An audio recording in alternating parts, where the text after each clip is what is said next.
வணக்கம் மக்களே. தந்தை வீடு மன்னிப்பு பாகம் 15 உயிரை உள்ளே வரட்டுமாவோட தொடர்ச்சியை தான். பூவு நாச்சியார் வீட்டில் பாலமுருகன் தங்கி இன்றோடு 2 நாட்கள் ஆகிவிட்டது. அவனுடைய அட்டகாசங்கள் நாளுக்கு நாள் அதிகரித்ததை தவிர குறையவே இல்லை. இரவில் அவன் படுத்தும் பாட்டில் பூவு நாச்சியார்தான் வெக்கப்பட்டு விட்டு பக்கத்து வீட்டு பெண்மணியிடம் கெஞ்சி கெதறி அங்கே சென்று படுத்துக் கொள்கிறார். அவர் வீடு சிறிய அறை என்பதால் அவன் செய்யும் அட்டகாசங்களை கண்கொண்டு பார்க்க முடியவில்லை. புருஷன், மனைவி, குழந்தை என்று ஒரே கொஞ்சல்தான். இவரும் எவ்வளவு நேரம்தான் கண்டும் காணாமல் இருப்பது போல் இருக்க முடியும், அதை ஒரே அறையில் வைத்து கொண்டு. அதுவும் இரவு நேரத்தில் குழந்தைகளுக்கு சோறு ஊட்டுகிறேன் என்ற பெயரில் மனைவிக்கும் சோறை ஊட்டி அவளை கொஞ்சி கெஞ்சி மிரட்டி சீண்டி சிவக்க வைத்து கொண்டிருக்கும் மருமகனை கண்டும் காணாமல் எவ்வளவு நேரம்தான் பூவுநாச்சி அவள் இருக்க முடியும்? வீட்டிற்கு வந்தாலே அவர்கள் என்ன கோலத்தில் இருப்பார்கள் என்று அவருக்குள் உள்ளுக்குள் ஒரு பதபதைப்பு இருந்து கொண்டுதான் இருந்தது. அதையும் தாண்டி இரவு நேரங்களில் அவன் படுத்தும் பாட்டை அவரால் ஏற்றுக்கொள்ளவே முடியவில்லை. அறை சிறியது, ஒரே கட்டில் என்பதால் அவரை கட்டிலின் மேலே படுக்கச் சொன்னான். கட்டிலில் படுத்துக்கோங்க, நீயும் குழந்தையும் கீழே படுத்துக்கோ, நான் உங்களுக்கு காவலாக வாசலை படுத்துக்கிறேன். என்னவோ இது நாள் வரைக்கும் அவங்க தூங்குறதுக்கு இவன் தான் ஐடியா கொடுத்த மாதிரி பேசி செல்பவனை ஒரு முறைப்புடன் பார்த்து கொண்டிருந்தார் பூவுநாச்சியார். அத்தை என் மேலே ரொம்ப பாசந்தேன், அடிக்கடி முறைக்கிறாங்க என்று வாசலில் பௌர்வியை விரித்து படுத்தவன் விட்டத்தை பார்த்து கொண்டு, என்ன சுகம் என்ன சுகம், மல்லாக்கப்படுத்து விட்டத்தை பார்க்கறதே ஒரு தனி ஆனந்ததாம் என்று படுத்து கொண்டிருக்கும் பொழுது நள்ளிரவில் யாரோ அவன் அருகில் வந்து படுப்பது போலவே சட்டென்று நிமிர்ந்து பார்த்தவனுக்கு அருகில் படுத்தது கொடிமலர் என்று தெரிய ஒரு புன்முறுவல் வந்தது. என்னடி இங்கே வந்து படுக்கிற என்று சொல்ல, நீங்கள் மட்டும் கொசுக்கடியில் படுக்கும்போது எனக்கு மட்டும் உள்ள எப்படி நிம்மதியாக தூக்கம் வரும், அதான் என்னை தேடி வந்துட்டியா என்று கேட்க ஆம் என்பது போல் தலையாட்டினார். கொசு அவர்களை முத்தம் இட அவர்களுக்கு அன்று இரவு விடியா இரவாக இருந்தது. ஒன்றும் செய்யலை, பயவுல ரெண்டும் பார்த்துக்கிட்டே தான் இருந்துச்சுங்க, பேசிக்கிட்டே இருந்துச்சுங்க. காதல் காமம் எல்லாம் சேர்ந்து பேசி பேசி பொழுது விடிஞ்சதும் வெளியே வந்த பூவு நாச்சியாவுக்கு மகளின் கோலத்தை பார்த்து அதிர்ச்சி. ஏட்டி உள்ளதானே படுத்திருந்த, எதுக்கு வெளியே வந்து கேட்க? அவர் தனியாக படுக்க பயமாக இருக்குன்னு சொன்னார். யார், உன் புருஷனுக்கு தனியாக படுக்க பயமாக இருக்குன்னு சொன்னானா என்று கேட்க பாலமுருகன் காதில் வாங்கி வாங்காதது போல் பல்லை விலக்கி கொண்டிருந்தான். அத்தைக்கு மருமை என்று கொஞ்சம் கூட பயமே இல்லை, ஏன் முன்னாடியே என்ன வாடா போடான்னு சொல்லுது. சரி சொல்லிட்டு போகட்டும், வேற யார் இருக்கா இந்த வீட்டில் ஆம்பளை பிள்ளையா, நம்ம மகனாகவும் இருப்போம் மருமகனாகவும் இருப்போம் என்று மனதுக்குள் சிரித்து கொண்டேன். அம்மா என்று கொடிமலர் கெஞ்சுவதை பார்த்து பாவமாக இருந்தது. நான் தான் வெளியே வர சொன்னேன், எனக்கும் பொழுது போகணும்ல, தூக்கமும் வரமாட்டிருச்சு புது இடத்துல, அதான் ஒருத்தருக்கு ஒருத்தர் பேசிக்கிட்டு இருந்தோம்.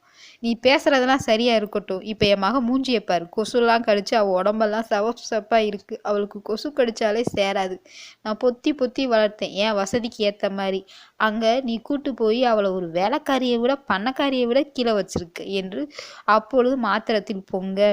இந்த அம்மா எதையுமே மறக்காது போல, இது மூளையை தூக்கி மியூசியத்துல தான் வைக்கணும், அவளே மறந்தாலும் இது மறக்க விடாது போலையே என்று பாலமுருகன் மனதுக்குள்ளே பொறுமி கொண்டு, அத்தை எனக்கும் தெரியும், நீங்க மனசு வச்சு கூட்டு போடா உன் பொண்டாட்டி பிள்ளைன்னு சொன்னீங்கன்னா நீ இன்னைக்கே கூட்டு போயிடுவேன் என்று சொல்ல, அதெல்லாம் நான் அனுப்ப முடியாது, அப்ப நானும் இங்கே தான் இருப்பேன், வேணா உங்கள் பிள்ளைய நைட்டு வீட்டுக்குள்ளே வச்சு பூட்டி வச்சுக்கோங்க, நான் வாசலில் இருந்துக்கிறேன் என்று யதார்த்தமாக சொல்லிவிட்டு அவன் குளிப்பதற்கு சுற்றும் முற்றும் பார்த்தான். முதல் நாள் இரவு இப்படி கழிய 2ஆம் நாள் இரவில் பூநாச்சியாவோ கொடிமலரிடம் அந்த பையனை உள்ளே வந்து படுக்க சொல்லி, வெளியெல்லாம் படுக்க வேணாம், கொசு கடிக்குது, ரோட்டில் போகிறவங்க வரவங்களாம் ஒரு மாதிரியா பார்த்துட்டு போகிறாங்க, அது நல்லதுக்கு இல்லை என்று சொல்ல, அத்தை ஒரே நாளில் நம்ம பற்றி புரிஞ்சுக்கிச்சு போல, நம்மளோட கேரக்டர் அத்தை இப்போ தான் புரிய ஆரம்பிச்சிருக்கு என்று சொல்ல, கொடிமலரோ அம்மா அக்கம் பக்கத்தில் இருக்கவங்க தப்பாக பேசுவாங்கன்னு தான் உள்ளே படுக்க சொல்கிறாங்க, எங்கள் அம்மா அவ்வளோ சீக்கிரம் மனசு மாற்றிக்க மாட்டாங்க, எங்கள் அம்மா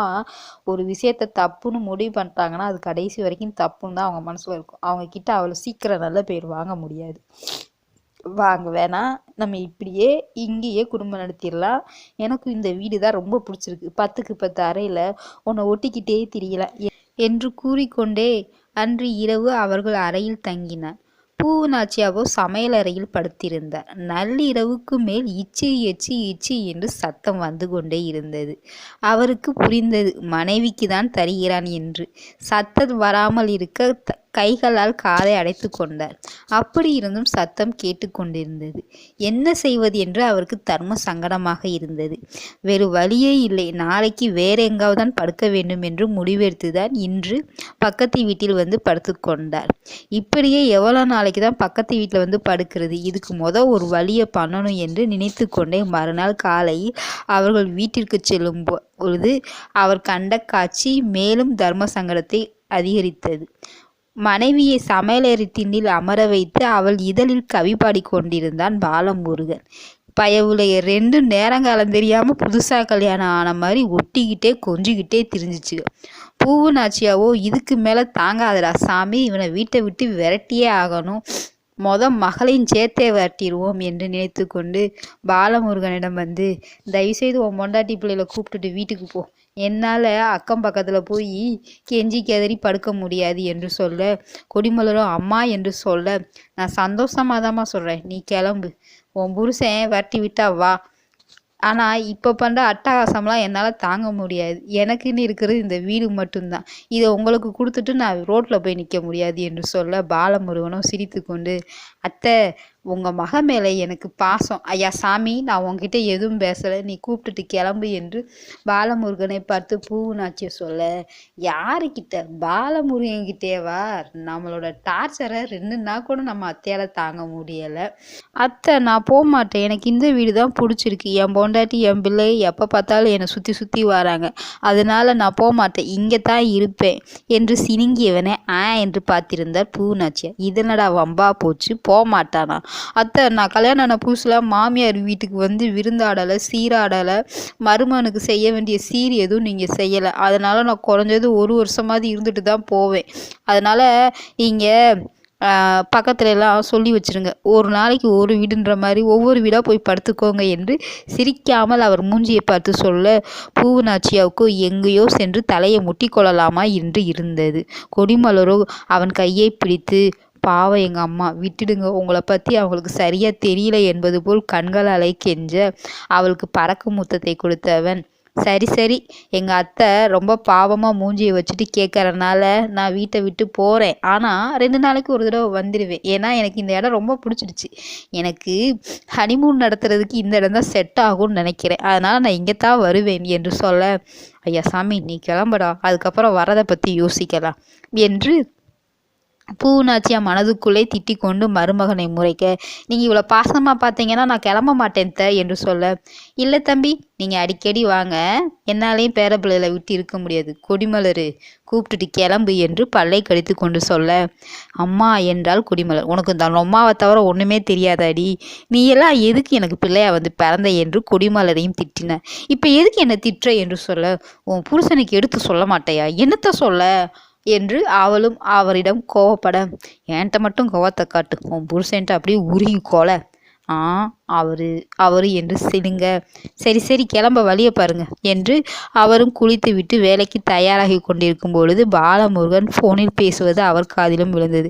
வரதா, எங்கள் மாமியாருக்கு எனக்கும் நல்ல அண்டர்ஸ்டாண்டிங் வந்துருச்சு, அதனால நான் இந்த வீட்டை காலி பண்ணலான்னு முடிவு பண்ணிட்டேன், நீ காரை எடுத்துகிட்டு வந்துரு, இங்கே இருந்த துணிமணிலாம் எடுத்துட்டு என் பொண்டாட்டி பிள்ளைகளை கூப்பிட்டுட்டு மீண்டும் சிவனேசனுக்கும் வீரகாளிக்கும் மகனாகவே வந்துடுறேன், என் மாமியாருக்கு நான் மருமகனாக இருக்க பிடிக்கிறது இல்லை, அதனால நான் அங்கேயே வரேன், வேமா கார் எடுத்துட்டு வாரையா என்று பாலமுருகன் இவரை பார்த்து கொண்டே நக்கலாக பேச, அந்த பக்கம் இருந்து, ஏண்டா உனக்கு இப்போ கூட வாய் அடங்காதா, அந்த அம்மாவை என்ன செஞ்சையோ 2 நாளில் உன்னை விரட்டி விடுது, என்னமோ பெரிய சாதனை பண்ண மாதிரி இவன் என்கிட்ட பேசுகிறேன் என்று அந்த பக்கம் இருந்து அவன் சொல்ல, ஏண்டா நான் தூரமாக இருக்கின்ற தைரியத்தில் பேசுகிறையா, நீ இங்கே தான் வரணும், வந்ததுக்கப்புறம் எட்டி மிதிச்சேன் நம்ம ஊர் எல்லையில் போய் விழுவேன், யோ எங்கள் சித்தி இருக்கும்போது எனக்கு பயம் இல்லை என்று அவன் சொல்ல, உங்கள் சித்தியவே தலையில் தண்ணி குடிக்க வச்சிட்டேன், அதை நான் வச்சுக்கோ, எங்கள் சித்திக்கு இப்போ நேரங்காலம் சரியில்லை, அதனால தான் உன்கிட்ட பேசுது, நான் வார எங்கள் சித்தியோடு சேர்ந்து பேசுறதுக்கு என்று அந்த பக்கம் இருந்து வரதன் சொல்ல, யார் வந்தாலும் என்னை அசைச்சிக்க முடியாது என்று அவரை பார்த்து காலரை தூக்க, இருடா உனக்கு இருக்கு என்பது போல் மனதுக்குள் கருவி கொண்டே பூவுநாச்சியா வேலைக்கு சென்று விட்டாள். அத்தை நான் வேணா டிராப் பண்ணவா உங்களை உங்கள் கடையில் என்று சொல்ல, மருமகனே, எதுவும் தேவையில்ல, நான் நடந்து போய்ப்பேன். வீட்டை பூட்டி சாவியை பக்கத்து வீட்டில் கொடுத்துட்டு போயிடுங்க என்று சொல்ல, கொடிமலரோ அவர்களை பாவமாக பார்த்து கொண்டிருந்தார். என்ன நினைத்தாரோ பூவுநாச்சியா வேகமாக வந்து அவள் கையில் காசை கொடுத்துட்டு, அம்மா சும்மா தான் சொன்னேன். அந்த பையன் உன்னை நல்லா பார்த்துப்பாப்புலன்னு எனக்கு தெரியும். எனக்கும் மகன் இல்லாத குறைய என் மருமையை தீர்த்துட்டான். என்கிட்ட வம்பு இழுக்கும்போது ஒரு தாய்ப்பாசம்தான் அவன் கண்ணில் தெரியுது தவிர அத்தையா நினைக்கல. எனக்கு ரொம்ப சந்தோஷம்தான் என்று மகளை நெட்டி முடித்து முத்தம்